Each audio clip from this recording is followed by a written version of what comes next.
I had never thought in a million years that I would ever do something like this. I was America's sweetheart, morally sound in my mind. Like, I believed in the Disney magic. I still do. Attention! Let's do it.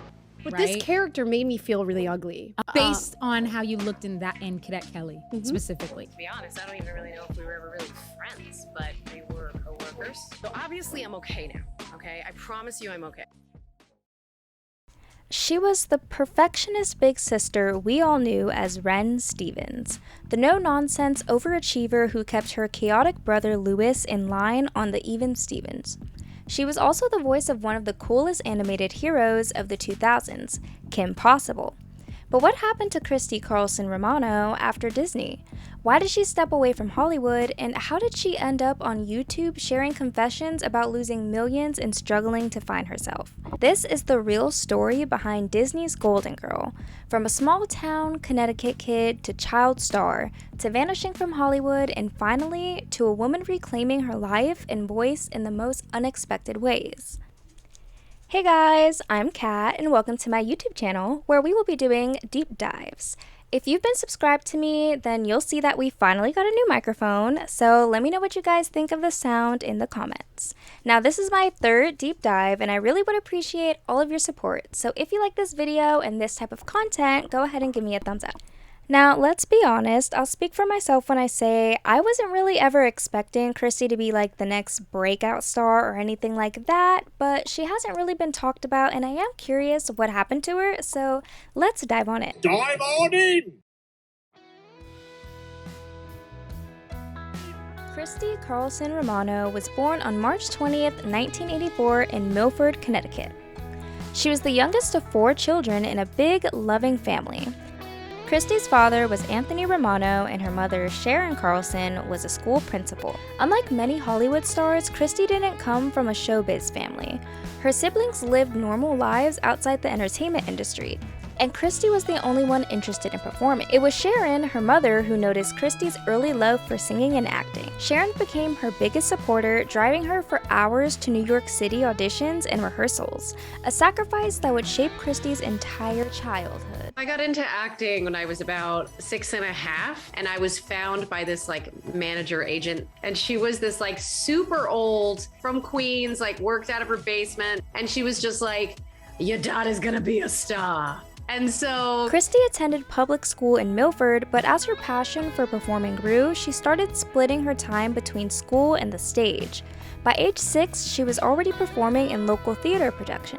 Christy wasn't just talented, she had a confidence and charisma that set her apart, even at a young age. What age did you actually start acting, though? I was 6. 6 Yeah, years what old. happened was I used to stand up and sing at family reunions, and I used to do God Bless America, and then my mom saw that anytime I would go ice skating, figure skating, any kind of sport that I would do, I'd end up singing and performing. So my family said, okay, we need to take her to the city, and I did the dance lessons and the cross training and the acting classes and all that. While most kids her age were learning to ride bikes or going to sleepovers, Christy was stepping into the professional theater world. She began her career at 6 years old when she was cast in several national tours of Broadway shows, including Annie, The Will Rogers Follies, Parade, and The Sound of Music. She made her first feature film appearance in 1996 as a singing Chiquita Banana in Woody Allen's Everyone Says I Love You. She also appeared in Henry Fool in 1997 and Looking for an Echo in 2000. This early exposure to the demanding life of theater taught Christy discipline and resilience, and it also meant growing up quickly, often surrounded by adults and living under constant scrutiny. Even then, she was developing the perfectionist streak that fans would later see so vividly in Ren Stevens. By the late 90s, Christy and her family were looking toward TV and film. Disney Channel was searching for new stars to lead their next generation of shows. In 2000, Christy landed the role that would define her childhood, Ren Stevens in Even Stevens. First Disney audition was when I was 14 and a half. My mom and I kind of gambled and went to Los Angeles as a pilot that was mostly focused on the boy, the little brother, and all his perfect sibling. Ended up testing together and doing chemistry reads. And, you know, it was pretty much like, but you could see how different Shia and I were in the room. And they were like, well, this is the show. Paired with a young Shia LaBeouf, the show followed the comedic chaos of the Stevens family. Ren, the driven older sister, was constantly trying to maintain order while Louis, her mischievous brother, ruined everything. Louis.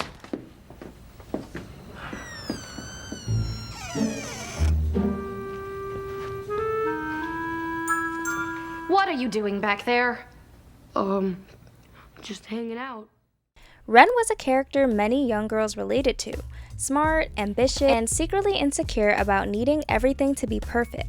Christy's own perfectionism and stage training gave Ren a unique charm and realism that set her apart from other Disney characters. Off camera though, things weren't as picture perfect. Years later, Christy would reveal that she and Shia LaBeouf didn't have a close friendship behind the scenes. In fact, she described their relationship as more distant and strained than fans ever realized. In later interviews, Christy revealed that Shia was going through a lot as a young actor and often clashed with her type A personality. Christy also recalled a specific incident where she was hurt by Shia not thanking her in his Emmy acceptance speech, despite her feeling like they were a team on the show. She actually says that he thanked everybody at the table except for her.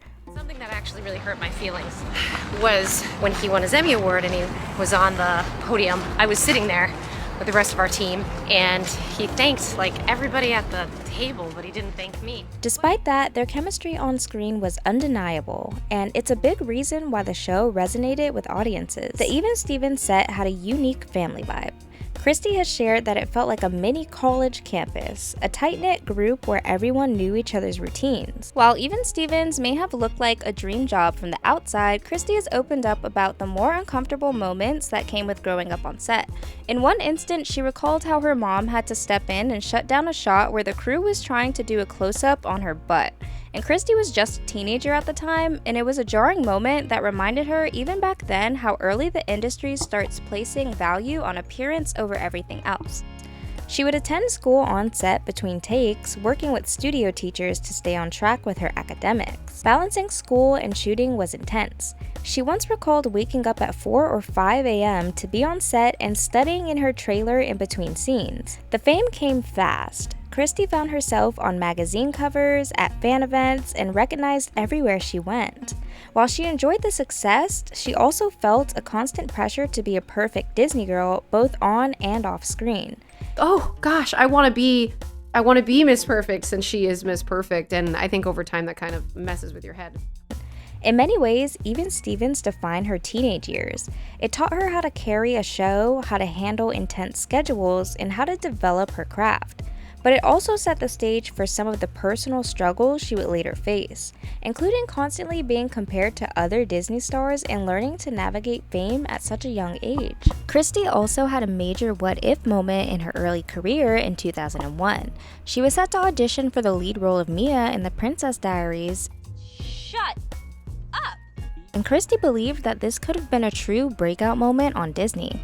But the Even Stevens producers blocked her from going. The role, of course, went to Anne Hathaway and launched her into global superstardom. Christy has since described this as a pivotal missed opportunity, one that she felt could have been a career-defining leap. Only 14, so nobody knows Anne Hathaway yet. And she's sitting there, and I felt so incredibly bad. Because she was sitting there, and I just came out and had the world's best audition. Almost time for me to leave, to go get ready for the audition, and I get called in by the producers and they say, Christy, we don't have time for you to go to the audition today. And now at the time you couldn't just put yourself on tape. So if you didn't show up for the audition, chances are you weren't gonna get an opportunity. Christy actually faced a lot of skepticism for sharing this story. She had posted a video, How I Lost the Princess Diaries to Anne Hathaway, and a lot of people felt like it felt clickbaity or misleading. And a lot of fans felt like she was saying that had she auditioned, she would have gotten the role over Anne Hathaway. In 2002, Christy starred opposite Hilary Duff in Cadet Kelly, one of Disney Channel's most successful original movies ever. Christy played Cadet Captain Jennifer Stone, the ultra-strict, no-nonsense leader at military school who clashes with Hilary's free-spirited Kelly. You're on my list. maggot. You'd be on mine if I had a list. While Hillary was already becoming a megastar thanks to Lizzie McGuire, Cadet Kelly was actually a pivotal moment for Christy too. Many insiders thought this would be her big breakout beyond TV, opening doors to larger films, projects, or even a mainstream Hollywood character. After Cadet Kelly, Christy hoped to land more film deals and move further into movies, but instead she found herself typecast as the Disney good girl. What ended up happening over time was I fell into the typecasting so that it was convenient for casting agents and managers to submit me for things. Polished, responsible, and a bit too safe for Hollywood's riskier teen comedies and mainstream projects at the time. She continued to appear in Disney specials, sing at events, and promote the channel heavily, but her post-Cadet Kelly acting career didn't explode the way many expected. Looking back, Christy has been open about how difficult it was to watch some of her Disney peers, like Hilary Duff, get huge recording contracts and major movie deals while she felt stuck in the Disney box. Around this time, fresh off the success of Cadet Kelly, Christy was silently struggling with insecurity about her appearance. In later interviews, she shared that she felt especially self-conscious while filming Cadet Kelly, where the military-style uniform made her feel more flat-chested on screen. Combined with comments from her mother and the pressure of being a teen girl in the public eye, Christy made the decision to get breast implants at just 18 years old. I had that really tight, very rigid uniform on for Jennifer Stone. Yeah. And I remember seeing, and a lot of times it comes up in memes and stuff where I'm standing face to face with her and I'm completely flat chested. And what I will say is that I did decide to go through with that after my 18th birthday. Okay. Based on how you looked in Cadet Kelly specifically. While still filming Even Stevens, Christy took on another life-changing role, the voice of Kim Possible. In 2002, Disney Channel introduced the world to Kim Possible, a high school cheerleader by day, global crime-fighting hero by night. The Kim Possible theme song, Call Me Beat Me, was actually recorded by Christina Milian, but Christy did some harmonizing on the track as well. No big.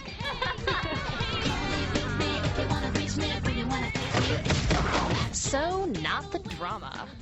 The show also featured a strong supporting cast, including Raven Simone as Kim's best friend Monique, bringing even more Disney Channel star power to the series. The stars behind the scenes of Kim Possible are actually stars from other Disney Channel shows, including Will Friedle from Boy Meets World, Kirsten Storm from Xenon, Taj Mowry from Smart Guy, and of course Christy Romano from Even Stevens. She's described this time as insanely busy because she would film on set during the day and then go record voice sessions for Kim Possible afterward. The producers wanted someone who could balance action hero confidence with a girl next door charm, something Christy naturally brought. With Kim Possible, Christy stepped fully into her role as a Disney icon. She was now the face and voice behind two of Disney's biggest hits, a rare feat for any young actor.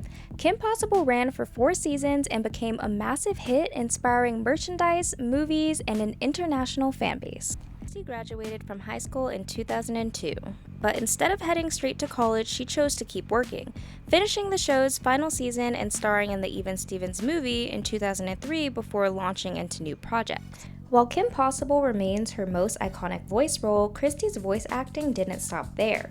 She also took on the role of Yuffie from the Final Fantasy universe. Fans may also recognize her voice in Kingdom Hearts. Though these roles were less high profile than her Disney work, they've gained a cult following among gamers and anime fans, proving Christy's ability to cross genres and appeal to different audiences. Christy has actually received nominations and won several awards for her time on Disney Channel. Back in 2001 and 2002, she actually won Best Performance in a TV Comedy Series for her leading young actress role in Even Stevens. In 2003, she was nominated for Best Young Adult Performer in a Teenage Role for her role in the Even Stevens movie. Come on, Ren, you're letting the skeeters in. They're really biting this here. Must be the rain. She was actually nominated for Outstanding Performer in an Animated Program for Kim Possible, but didn't win that one. Like many Disney stars of her era, Christy attempted to launch a music career. She released several songs for Disney, including Could It Be from Kim Possible, So the Drama, Say the Word, and Dive In. Walt Disney Records released her debut album, Greatest Disney TV and Film Hits, which featured previously released soundtrack appearances. However, unlike some of her Disney peers like Hilary Duff's, Christy's music career never really took off.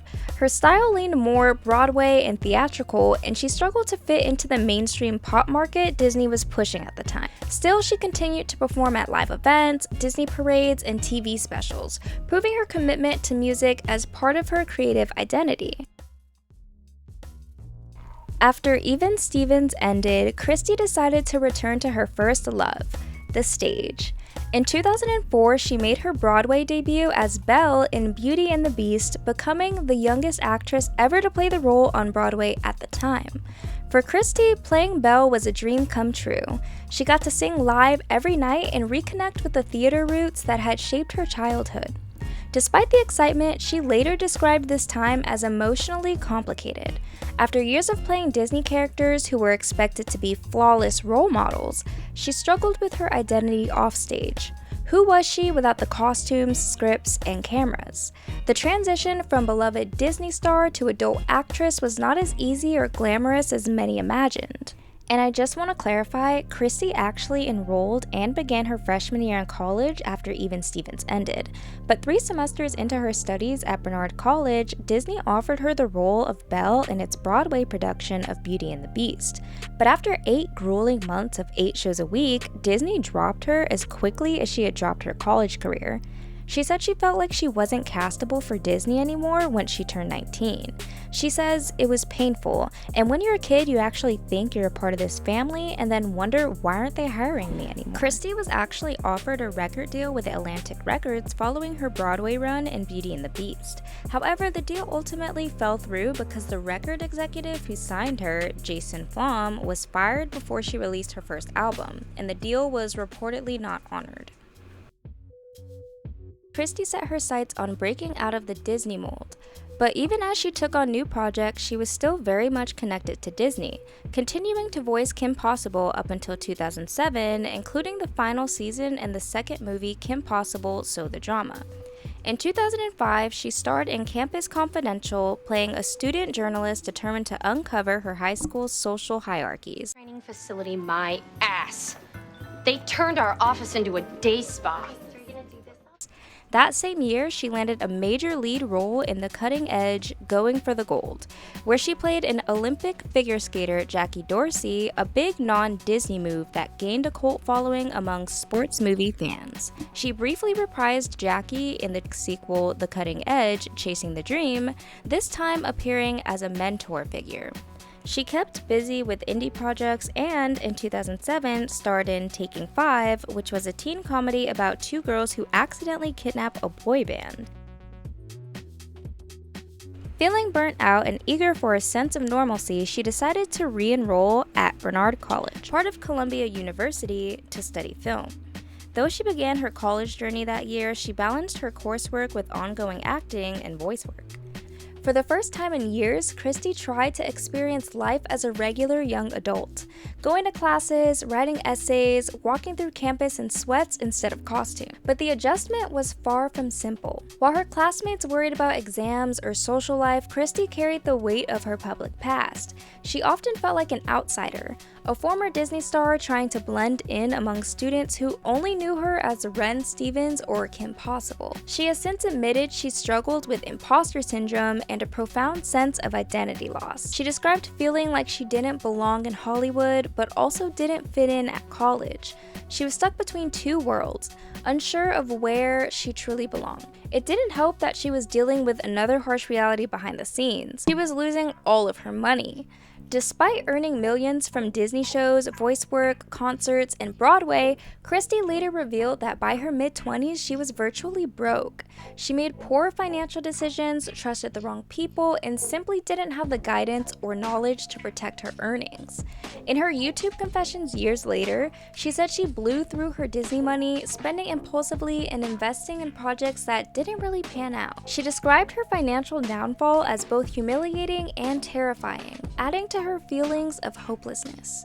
about child actors, you aren't told that the work is going to slow down. In fact, I was told the opposite, specifically by my mom, some of my team, even my money manager at the time. Oh, don't worry, because the residuals come, or don't worry because you're going to keep making money.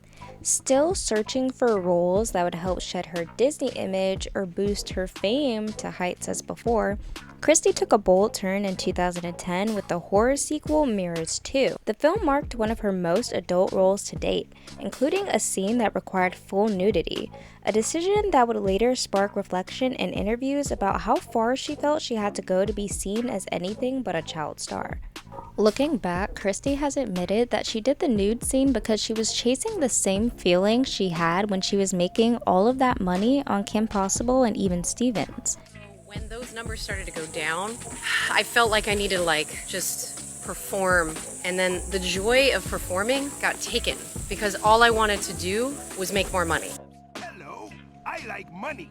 What inspired you to... I did a lot of movies I didn't want to do.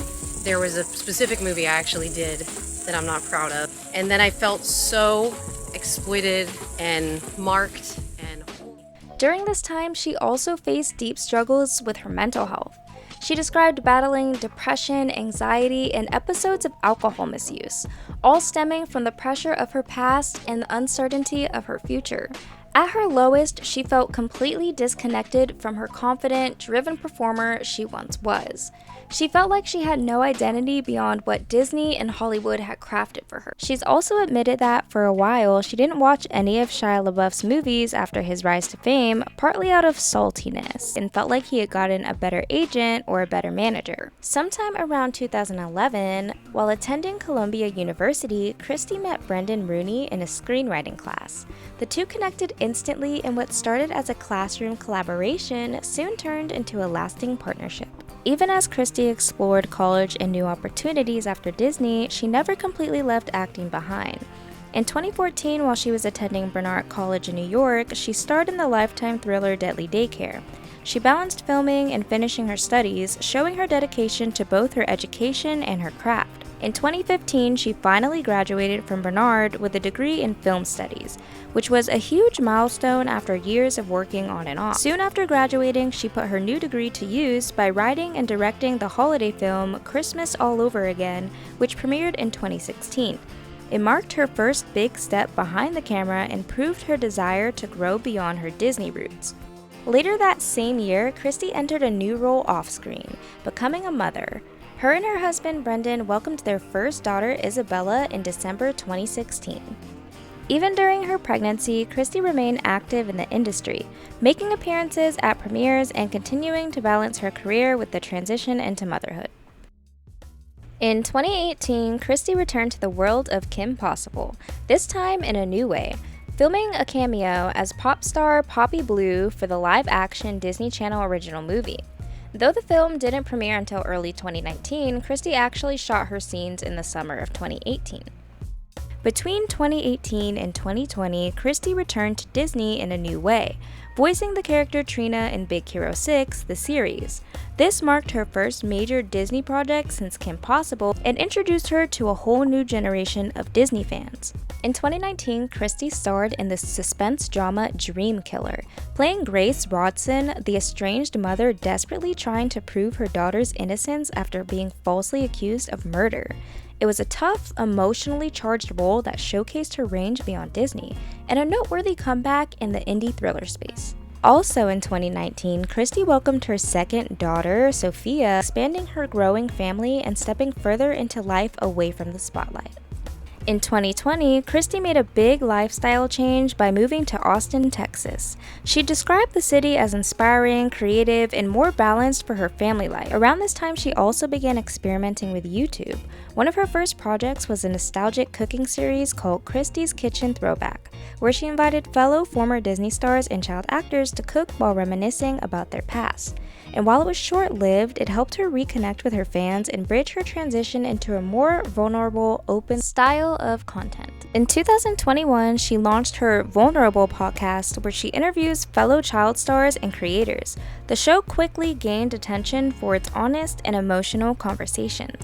During this period, Christy also launched Bucket List Bistro, which was a YouTube series she co-hosted with her husband, and the show featured the couple cooking meals inspired by destinations on their travel bucket list.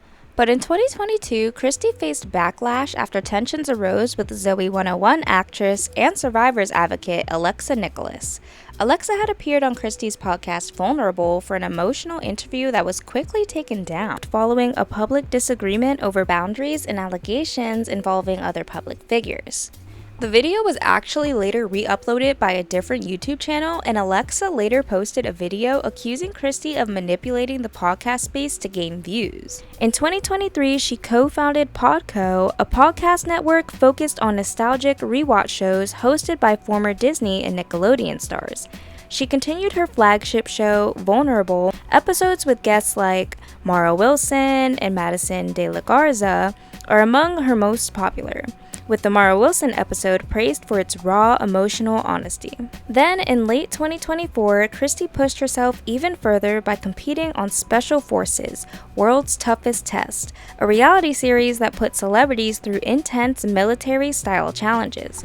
On the show, she actually reunited with former Disney Channel star Kyla Pratt, who voiced Penny Proud in The Proud Family. Christy opened up about her struggles with self-worth and shared that the show triggered deep emotional responses, including nightmares after filming. But earlier this year, Christy faced something far more serious: an accidental gunshot wound to the face. On February 7th, during a clay pigeon shoot in Austin, Texas, held for her husband's birthday, a stray bird shot from another group struck her. She was hit in 5 places, with one fragment lodging just a millimeter from her right eye. He rushed her to St. David's South Austin Medical Center, where doctors confirmed multiple embedded fragments and a concussion. Surgeons decided it was too risky to remove the one near her eye, so it remains lodged to help her with healing. She's fully conscious and can still see normally, and may simply miss future MRIs. Christy Carlson Romano's story is not just about a child star who disappeared, it's about a young woman who spent years trying to figure out who she was without the labels of Disney or Broadway. From losing millions and battling depression to finding her voice again through vulnerability, Christy transformed her pain into purpose. In the end, she's more than Ren Stevens or Kim Possible. She's a reminder that real life doesn't always follow a perfect script. And sometimes the most inspiring journeys are the ones that take us far from where we started. So what do you think of Christy's journey? Did you grow up watching her? Let me know in the comments.